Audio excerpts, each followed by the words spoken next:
হাসিনা পরিষ্কার করে এটাও বলছেন, যে কথাটা তিনি কিন্তু আন্তর্জাতিক সংবাদ মাধ্যমেও বলেছেন, যে আওয়ামী লীগের ভোটাররা যদি ভোট কেন্দ্রে না যায়, 50%র বেশি ভোটার যদি ভোট কেন্দ্রে না যায়, হাসিনা দেখতে চান সেই সরকারটা কদিন টিকতে পারে, কতটা স্থিতিশীলতা পায়। খুব শীঘ্রই মাঠে নেমে খেলা শুরু করবে বাংলাদেশ আওয়ামী লীগ, এবং এই 22শে জানুয়ারির মধ্যে সবকিছু পরিষ্কার হয়ে যাবে ইনশাআল্লাহ। আওয়ামী লীগকে নির্বাচনে আনতে হবে, তা না হয় নির্বাচন পুরোপুরি বন্ধ করা হবে।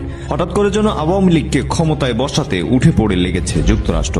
সেই আওয়ামী লীগকে বাদ দিয়ে 57% মানুষকে বাদ দিয়ে এবং এরপরে যে আমাদের যে জোট আছে এদেরকে বাদ দিয়ে বাংলাদেশে কোনো সুষ্ঠু অবাধ নিরপেক্ষ নির্বাচন করা সম্ভব নয়। পুরো বাংলাদেশে মানে মাত্র কয়েক মিনিটের মধ্যে নিউজটা ভাইরাল হয়ে গেছে।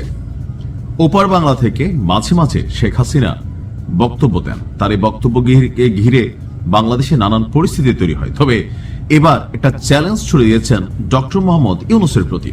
তবে আমি মনে করি এই চ্যালেঞ্জ যদি তিনি তারেক জিয়াকে দিতেন এই মুহূর্তে, তাহলে এটা ভিন্ন সমীকরণ হতো।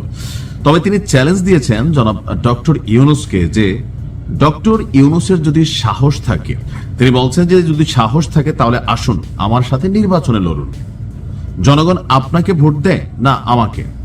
এখন পাবলিক পারসেপশন কি, যে এই মুহূর্তে যদি ডক্টর ইউনূস বনাম শেখ হাসিনার মধ্যে একটা নির্বাচন হয়, ব্যক্তি টু ব্যক্তি, দল না, দলের হিসাব আলাদা, তো সেই ক্ষেত্রে আসলে আপনি কাকে ভোট দিবেন কমেন্টে আপনি লিখতে পারেন। তবে এই মুহূর্তে ডক্টর মোহাম্মদ ইউনূসের প্রতি বাংলাদেশের জনগণের একটা বড় অংশ, আওয়ামী লীগ তো আগে থেকে বিগড়ে আছে, এনসিপিও কিছুটা বিগড়ানো, বিএনপি তারাও বিগড়ানো, জামাত তারাও বিগড়ানো। অর্থাৎ এই সরকারটা গঠিত হবার পরে ডক্টর মোহাম্মদ ইউনূসের যে বন্ধন, এটা একসময় এনসিপির সাথে খুবই শক্ত ছিল, পরের বার আমরা দেখলাম জামাতের সাথে শক্ত, সর্বশেষ শেষে তিনি বিএনপির সাথে একটা শক্ত বন্ধনে আবদ্ধ হয়েছেন। ইভেন যে ডক্টর মোহাম্মদ ইউনূসকে 18 মাস আগে মানুষ অনেক ধরনের পজিটিভ কথা বলতো, অনলাইন কিংরা পজিটিভ কথা বলতো, 18 মাসের মধ্যে ওনার অবস্থানটা অনেক নিচে চলে গেছে। এটার মূল কারণ কি? যিনি ক্ষমতায় থাকেন তিনি সবসময় প্রশ্নবিদ্ধ হন, তাকে নিয়ে আলোচনা হয়, সমালোচনা হয়, তার কাছে পুরো জাতির আবদার থাকে, সেটা হোক ন্যায় বিচার থেকে শুরু করে চাল ডাল বিড়ি সিগারেটের দাম থেকে শুরু করে সবকিছুই। এখন একজন রাষ্ট্রপ্রধানের পক্ষে বাংলাদেশের মতন উন্নত একটা দেশে সবকিছু আসলে পূরণ করা সম্ভব হয় না। আবার রাজনৈতিক দূরদর্শিতা, যেমন একটা দেশে ধর্ম বর্ণ মত নির্বিশেষে সকল কমিউনিটির লোক থাকে, একজন রাষ্ট্রপ্রধানের দায়িত্ব থাকে সকল মতকে, যে যে কমিউনিটি তাদের অধিকার সুরক্ষা করা বা নিশ্চিত করা, কিন্তু সব সময় সেটা হয়ে ওঠে না। বিশেষ করে গেল 18 মাসে আমার মনে হয় মাইজ ভান্ডার শরীফের যারা ফলোয়ার আছেন তারা ডক্টর ইউনূসকে খুব বেশি পছন্দ করেন না।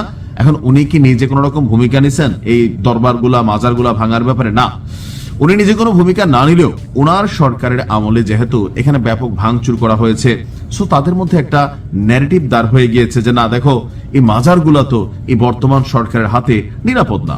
আবার তৌহিদি জনতা থেকে বিভিন্ন ব্যানারে আপনার বিভিন্ন জায়গায় যে ঘটনাগুলো ঘটেছে এটারও দায়ভার কিন্তু দিন শেষে ডক্টর মোহাম্মদ ইউনূসের উপর পড়ে।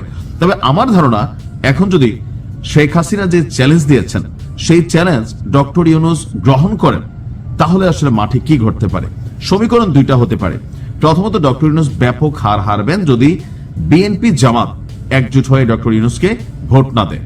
যখনই শেখ হাসিনার ইস্যু আসে তখন আমি দেখছি যে আপনার দলগুলো যতই বিচ্ছিন্ন থাকুক তারা একত্রিত হয়ে যায়, অর্থাৎ তারা নিজেরা মারামারি করবে, লড়াই করবে, ঝগড়া করবে, কিন্তু শেখ হাসিনার রিপ্লেসমেন্ট এখানে আনবে বা শেখ হাসিনাকে রিপ্লেসমেন্ট হিসেবে বাংলাদেশে রাজনীতি করতে দিবে, আওয়ামী লীগকে রাজনীতি করতে দিবে, এই পারসেপশনে সবার মধ্যে আবার দেখছি আমি সহমত হয়ে যায়। অর্থাৎ যেই ইস্যুটা আওয়ামী লীগ ছাড়া মুক্তিযুদ্ধ, 71, রাজাকার, চাঁদাবাজি, বিভিন্ন ইস্যুতে আপনার ব্যাংক ঋণ খেলাপি, মনোনয়ন, এগুলো নিয়ে সবার মধ্যে লড়াই টড়াই হচ্ছে, কিন্তু যখন আওয়ামী লীগ ইস্যু আসে তখন সবাই একমত হয়ে যায়। তো শেখ হাসিনা এই মুহূর্তে যে চ্যালেঞ্জটা দিয়েছেন, সার্বিকভাবে ক্যালকুলেশন করলে রাজনৈতিক দলগুলো একত্রিত হয়ে যাবে, আর সেখানে তারা ডক্টর ইউনূসকে ভোট দেবে, শেখ হাসিনাকে না। কারণ ভোটটা তো আর জনগণই দিবে, তাই না? এখন জনগণের মধ্যে একটা বড় অংশ, যেহেতু মাত্র 18 মাস হয়েছে, আওয়ামী লীগ সম্পর্কে এখনো অনেক ধরনের নেগেটিভিটি জনগণের মাথায় কিন্তু রয়ে গেছে।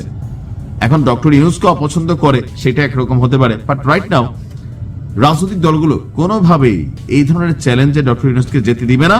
আর যদি যায়ও তাহলে একটা ডিজাইন করে পাঠাবে যে আপনি যান, লড়াইটা করেন, আমরা আপনাকে ভোট দিব।